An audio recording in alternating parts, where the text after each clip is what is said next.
Hello friend, स्वागत है आपको आपके अपना यूट्यूब चैनल सिविल ज्ञान सिटी पे। ठीक है, तो ये लूसेंट जो जीके का सीरीज चल रहा था उसमें आज दूसरा दिन है और ये पृथ्वी की आंतरिक संरचना का टॉपिक लिए हैं। ठीक है, भूगोल में। चलिए इसको देखते हैं। पहला क्वेश्चन से, पृथ्वी की आंतरिक संरचना के संबंध में सर्वाधिक महत्वपूर्ण जानकारी का स्रोत क्या है? ठीक है, पृथ्वी की आंतरिक संरचना के संबंध में महत्वपूर्ण जानकारी स्रोत क्या है? ठीक है, तो भूकंप विज्ञान, मतलब भूकंप विज्ञान के अंतर्गत हम लोग पृथ्वी की आंतरिक संरचना को पढ़ते हैं। ठीक है, जिस विज्ञान में हम लोग पृथ्वी की आंतरिक संरचना को पढ़ते हैं उसको भूकंप विज्ञान बोलते हैं। जैसे करेक्ट आंसर क्या हो जाएगा? करेक्ट आंसर बी हो जाएगा। ठीक है, चलिए नेक्स्ट क्वेश्चन देखते हैं। सियाल सीमा नीफे के रूप में भूगर्भ का विभाजन किसके द्वारा किया गया था? ठीक है, तो पृथ्वी के जो आंतरिक संरचना है उसको 3 भागों में बांटा गया था। मतलब सियाल सीमा नीफे, मतलब देखिए, ये पृथ्वी का एक अगर टुकड़ा हम लोग लेंगे, पृथ्वी का एक टुकड़ा लेंगे अगर ऐसे, तो ये पृथ्वी का ऊपरी परत हो गया है, बीच ये निचला। तो एक वैज्ञानिक थे एडवर्ड श्रेष्ठ नामक वैज्ञानिक थे। उन्होंने पृथ्वी के जो भूगर्भ विज्ञान जो है उसको, पृथ्वी के आंतरिक संरचना को 3 भागों में बांटा था। तो उन्होंने क्या कहा था? ऊपरी भाग को सियाल, SIAL सियाल, इसको बोला था सीमा, इसको बोला था नीफे। ठीक है, सियाल सियाल मतलब सिलिकॉन और एल्युमिनियम, सिलिकॉन और मैग्नीशियम और निकेल और फेरस। मतलब उन्होंने बोला था कि पृथ्वी के जो ऊपरी परत है उसमें सियाल और एल्युमिनियम, मतलब सिलिकॉन और एल्युमिनियम मतलब पाया जाता है। दूसरा परत में से सिलिकॉन और मैग्नीशियम पाया जाता है और तीसरा में निकेल और फेरस पाया जाता है। ये थ्योरी दिया था किसने? ये थ्योरी दिया था स्वेस नामक वैज्ञानिक, एडवर्ड स्वेस नामक वैज्ञानिक ने। ठीक है, मतलब उन्होंने पृथ्वी की संरचना को ऐसे बांटा था, आंतरिक संरचना को। तो इसका करेक्ट आंसर क्या हो जाएगा? इसका डी हो जाएगा आंसर। ठीक है, चलिए नेक्स्ट देखते हैं। पृथ्वी के धरातल से केंद्र की ओर निम्नलिखित का सही क्रम क्या है? तो ये आपको हम मतलब आगे बताए हैं फिगर से। पहले सियाल, फिर सीमा, फिर नीफे। तो क्या हो जाएगा? पहले सियाल हो जाएगा, फिर सीमा, फिर नीफे। इसका करेक्ट आंसर क्या हो जाएगा? ये हो जाएगा 2, 1 और 3। ठीक है, चलिए नेक्स्ट क्वेश्चन देखते हैं। निम्नलिखित में से कौन सा कथन सत्य है? ठीक है, पहला ऑप्शन दिया है सियाल में ग्रेनाइट एवं निस जैसे चट्टानों की प्रधानता है। दूसरा में दिया है सीमा का निर्माण मुख्यतः बेसाल्ट और एवं ग्रेवो जैसे चट्टानों से हुआ है। क्रूड में निकेल एवं लोहा जैसी तत्वों की अधिकता है। ठीक है, तो ये तीनों सही है, ये तीनों सही है। सियाल में ग्रेनाइट और निस जैसे चट्टानों की प्रधानता है, ये सही है। सीमा का निर्माण मुख्यतः बेसाल्ट और ग्रेवी चट्टानों से हुआ है, ये भी सही है। क्रूड में निकेल और लोहा जैसे तत्वों की अधिकता है, ये भी सही है। तो इसका करेक्ट आंसर क्या हो जाएगा? इसका आंसर हो जाएगा डी। ठीक है, चलिए नेक्स्ट क्वेश्चन देखते हैं। भूपृष्ठ की किस परत में बेसाल्ट चट्टानों की अधिकता है? जैसे ऊपर देखिए बताए हैं, बेसाल्ट चट्टान किसमें है? बेसाल्ट, देखिए बेसाल्ट चट्टान इसमें है ना, सीमा में है ना। सीमा का निर्माण मुख्यतः बेसाल्ट ग्रेवी चट्टानों से हुआ है, इसमें सीमा हो जाएगा आंसर इसका। ठीक है, इसका करेक्ट आंसर क्या हो जाएगा? इसका आंसर हो जाएगा सीमा बी। पृथ्वी के किस भाग में निकेल और लोहा की प्रधानता है? किस भाग में निकेल और लोहा की प्रधानता है? तो नीफे में हो जाएगा। सियाल सीमा नीफे, नीफे मतलब नी से निकेल और फिर से फेरस लोहा। ठीक है, चलिए नेक्स्ट देखते हैं। पृथ्वी की सबसे ऊपरी परत के लिए सर्वप्रथम सियाल शब्द का प्रयोग किसने किया था? मतलब पृथ्वी के ऊपरी परत को सर्वप्रथम सियाल का शब्द का प्रयोग किस वैज्ञानिक ने किया था? ठीक है, तो इसका आंसर क्या हो जाएगा? स्वेस नामक वैज्ञानिक ने मतलब ये किया था, सियाल सीमा नीफे तीनों का। पृथ्वी की 3 संकेंद्रित परतों में ऊपर से दूसरी परत का नाम क्या है? ऊपर से दूसरी परत का नाम क्या है बताना है। ठीक है, तो इसमें सीमा हो जाएगा, पहले सियाल है, फिर उसके बाद सीमा, फिर सबसे लास्ट में नीफे। तो इसमें क्या हो जाएगा? सीमा हो जाएगा, दूसरी परत पूछ रहा है। नेक्स्ट क्वेश्चन देखते हैं। पृथ्वी के केंद्र में पाया जाने वाला चुंबकीय पदार्थ है, इसे केंद्र में कौन सा चुंबकीय पदार्थ पाया जाता है? ये क्वेश्चन है। ठीक है, तो इसके केंद्र में क्या पाया जाता है? तो निकेल पाया जाता है, इसके केंद्र में निकेल पाया जाता है। करेक्ट आंसर क्या हो जाएगा? निकेल हो जाएगा। स्वेस ने पृथ्वी के आंतरिक भाग को 3 भागों में बांटा था, उनके विभाजन में नहीं है, मतलब क्या नहीं है? तो सियाल सीमानिफे है, क्या नहीं है? सब स्ट्रेटम नहीं है, सब स्ट्रेटम नहीं है। ठीक है। स्थल मंडल का तात्पर्य है, स्थल मंडल का तात्पर्य क्या है? ठीक है, तो इसका करेक्ट आंसर हो जाएगा पृथ्वी की बाह्य पपड़ी, मतलब पृथ्वी के ऊपरी परत में स्थल मंडल है, पृथ्वी के ऊपरी परत में स्थल मंडल है, मतलब उसी को बोलते, पृथ्वी के बाह्य पपड़ी को, मतलब बाह्य परत को स्थल मंडल बोलेंगे हम लोग। ठीक है, चलिए नेक्स्ट देखते हैं। स्थल मंडल की मोटाई भूकंपीय तरंगों के आधार पर कितनी मापी गई थी? तो ये मापी गई थी 100 किलोमीटर। ठीक है, चलिए नेक्स्ट देखते हैं। निम्नलिखित में से किस परत को बेरियस्फीयर कहा जाता है? बेरियस्फीयर किस परत को बोला जाता है? ठीक है, तो बेरियस्फीयर बोला जाता है पृथ्वी की सबसे आंतरिक परत को बेरियस्फीयर बोला जाता है, पृथ्वी की सबसे आंतरिक परत को बेरियस्फीयर बोला जाता है। ठीक है, चलिए नेक्स्ट देखते हैं। धरातल से भूगर्भ की ओर जाने पर गहराई के साथ तापमान में की वृद्धि दर है, मतलब धरातल से अगर हम नीचे की ओर जाएंगे गहराई में, तो तापमान का वृद्धि दर कितना होगा? ठीक है, तो ये हो जाए मतलब 32 मीटर। ठीक है, चलिए नेक्स्ट क्वेश्चन देखते हैं। पृथ्वी की आंतरिक संरचना के अनुसार भूगर्भ का विज्ञान भूपटल, मेंटल तथा कोर में किया गया। यह विभाजन किसका है? भूपटल यानी क्रस्ट हो जाएगा इसका इंग्लिश, क्रस्ट, मेंटल, कोर के रूप में किस वैज्ञानिक ने विभाजन किया था? ये है क्वेश्चन। ठीक है, इसका करेक्ट आंसर हो जाएगा ग्रांट। ग्रांट नामक वैज्ञानिक थे जिन्होंने पृथ्वी के भूगर्भ के विभाजन मतलब किया था, क्रस्ट, मेंटल, कोर के रूप में किया था। ठीक है, चलिए नेक्स्ट क्वेश्चन देखिए। निम्नलिखित में से कौन सा कथन असत्य है? पहला ऑप्शन में है भूपटल यानी क्रस्ट की औसत मोटाई लगभग 33 किलोमीटर है। ठीक है, उसके बाद है महाद्वीपीय भाग में भूपटल की मोटाई अधिक है, जबकि महासागरीय भाग में छिछला है। महाद्वीपीय भूपटल मुख्यतः ग्रेनाइट चट्टानों से निर्मित है। महासागरीय भूपटल की तुलना में महाद्वीपीय भूपटल का घनत्व अधिक है। मतलब इसमें बताना है कौन गलत है। तो क्रस्ट की औसत ऊंचाई, सॉरी, औसत मोटाई लगभग 33 किलोमीटर दिया हुआ है, 30 से 40 किलोमीटर के बीच में होता है, 20 से 40 किलोमीटर के बीच में होता है। तो औसत इसके बीच का कोई अंक हो जाएगा, यानी 33 किलोमीटर हो जाएगा, ये सही है। ठीक है, महाद्वीपीय भाग में भूपटल की मोटाई अधिक है जबकि छिछला है, ये सही है। महाद्वीपीय भूपटल मुख्यतः ग्रेनाइट, ये भी सही है, ग्रेनाइट के चट्टानों से बना है, सही है ये भी। इसमें गलत क्या है? इसमें गलत है महासागरीय भूपटल की तुलना में महाद्वीपीय भूपटल का घनत्व अधिक है, ये गलत है। ठीक है, तो करेक्ट करते हैं। महासागरीय सतह का निर्माण किस प्रकार के चट्टानों से हुआ है? महासागरीय सतह का निर्माण, ठीक है, तो इस ग्रेबो से हुआ है, ग्रेबो नामक मतलब हुआ है, ग्रेबो चट्टान से हुआ है। तो करेक्ट आंसर क्या हो जाएगा? डी हो जाएगा। चलिए नेक्स्ट देखते हैं।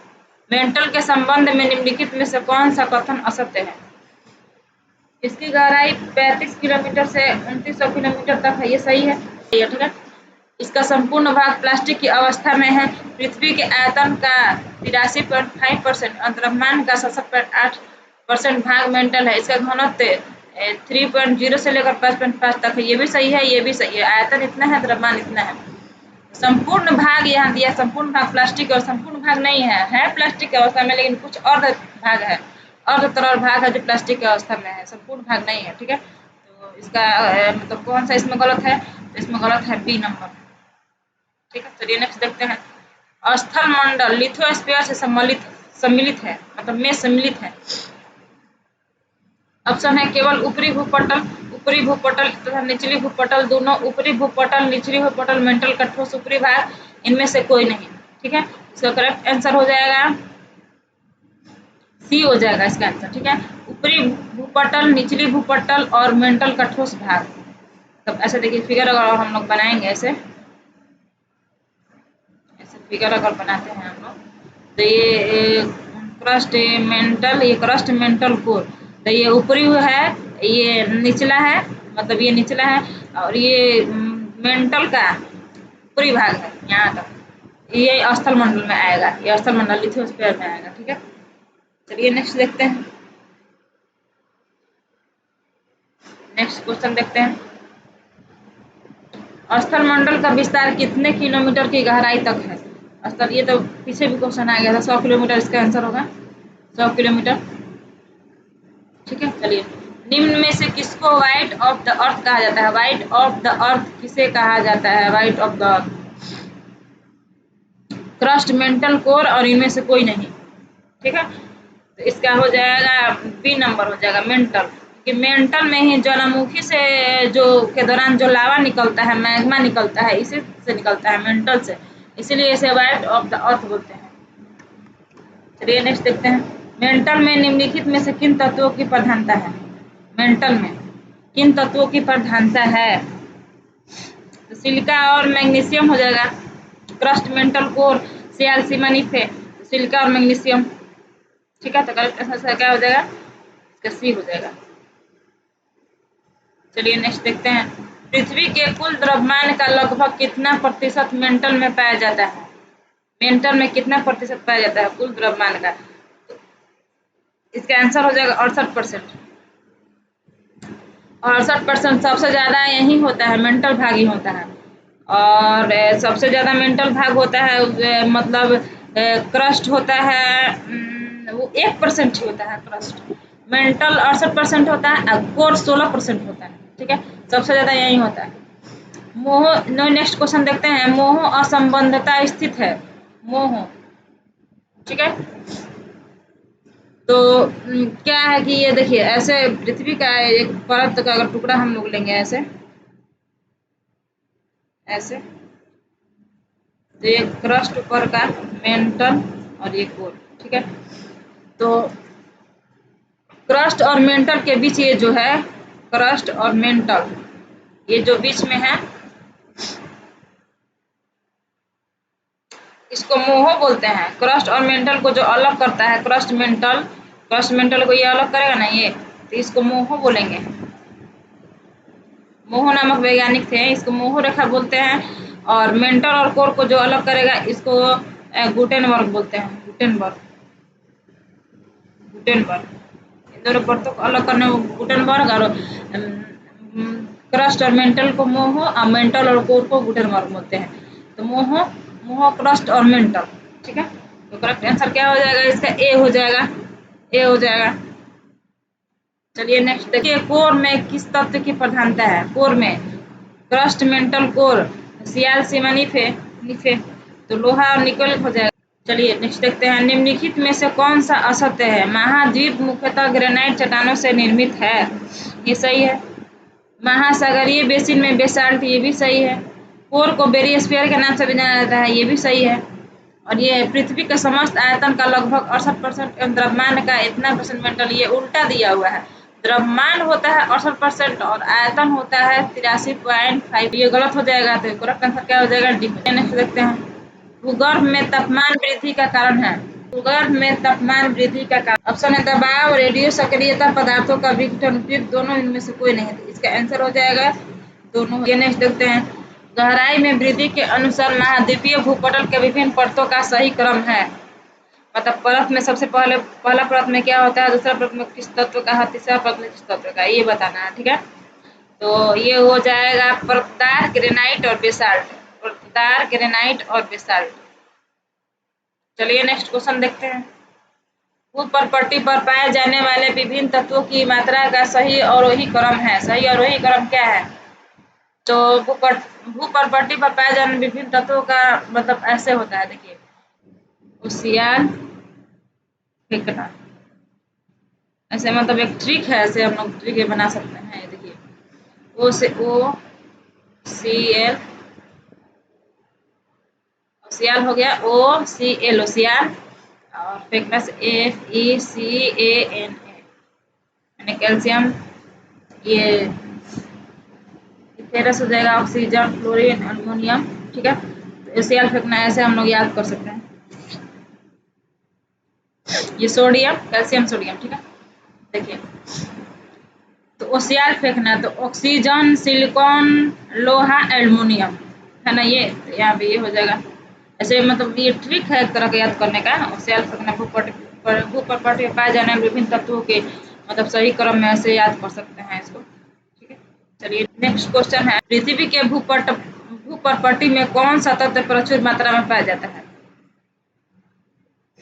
इसमें करेक्ट आंसर हो जाएगा एल्युमिनियम। एल्युमिनियम से ज्यादा पाया जाता है, प्रचुर मात्रा में पाया जाता है। धरातल से मोह असंबद्धता की गहराई लगभग कितनी है?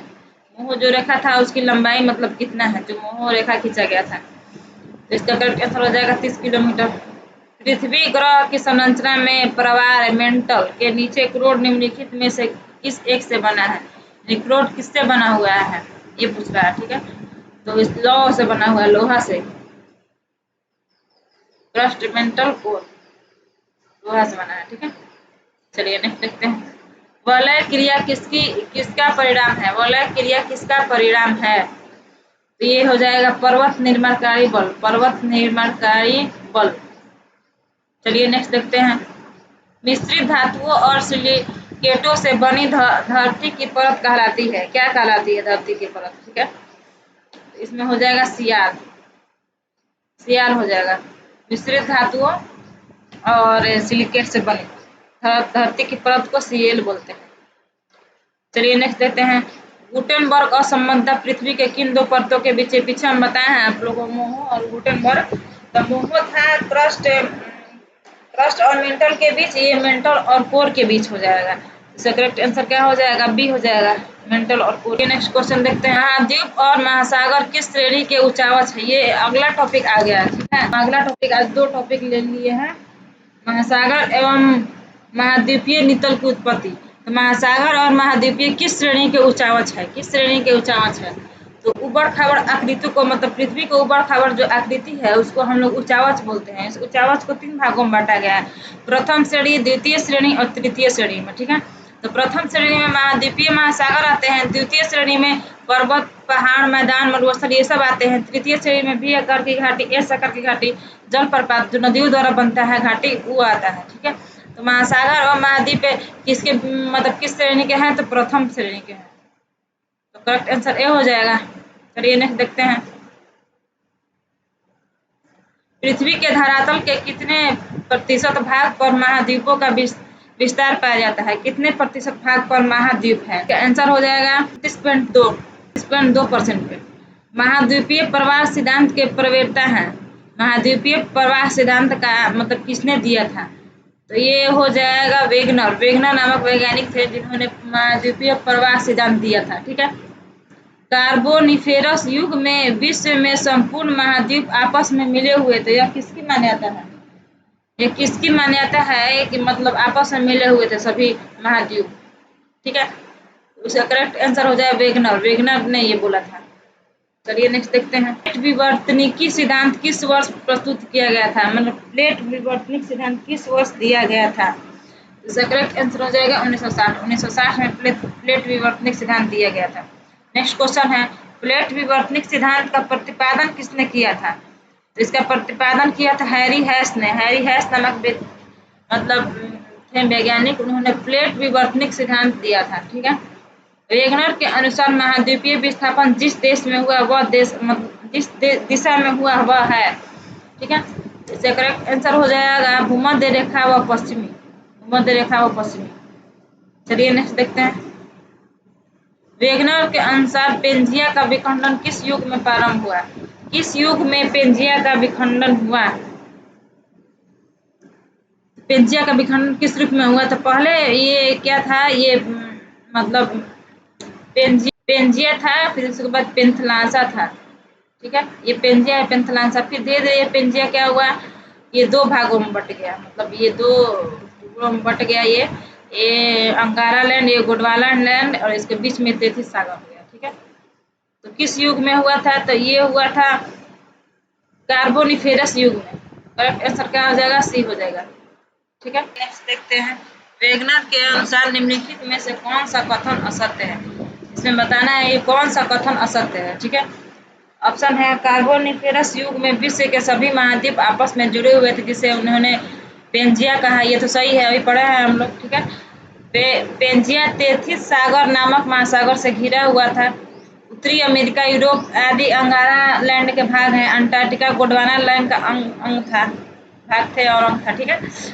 तो इसमें कौन सा गलत हो जाएगा? इसमें गलत हो जाएगा बी, इसमें गलत हो जाएगा, ठीक है। पेंजिया टेथिस सागर नामक सागर से घिरा हुआ नहीं था। मतलब अंगारा लैंड और गोंडवाना लैंड के बीच में ये सागर था, मतलब घिरा हुआ नहीं था। ठीक है, मतलब पेंजिया ही टूट कर हुआ अलग हुआ था अंगारा लैंड और गोंडवाना लैंड के बीच में। ठीक है, तो इसका बी हो जाएगा आंसर। ठीक है, नेक्स्ट देखते हैं। महाद्वीपीय विस्थापन को स्पष्ट करने वाला नवीनतम सिद्धांत कौन सा है? महाद्वीपीय विस्थापन का सिद्धांत मतलब कौन सा, उसको किस नाम से मतलब जानते हैं? ठीक है, तो इसका ऑप्शन है टेलर का महाद्वीपीय विस्थापन परिकल्पना, वेगनर का महाद्वीपीय विस्थापन सिद्धांत, चतुष्फलक परिकल्पना, प्लेट विवर्तनिक सिद्धांत। तो इसमें करेक्ट आंसर क्या हो जाएगा? इसका करेक्ट आंसर हो जाएगा वेगनर का महाद्वीपीय प्लेट विवर्तनिक सिद्धांत। प्लेट विवर्तनिक सिद्धांत महाद्वीपीय विस्थापन का सिद्धांत है। ठीक है, नवीनतम सिद्धांत है। ठीक है, हम अपना सेशन यहीं पे एंड करते हैं। आप लोग इस सेशन को लाइक कीजिए।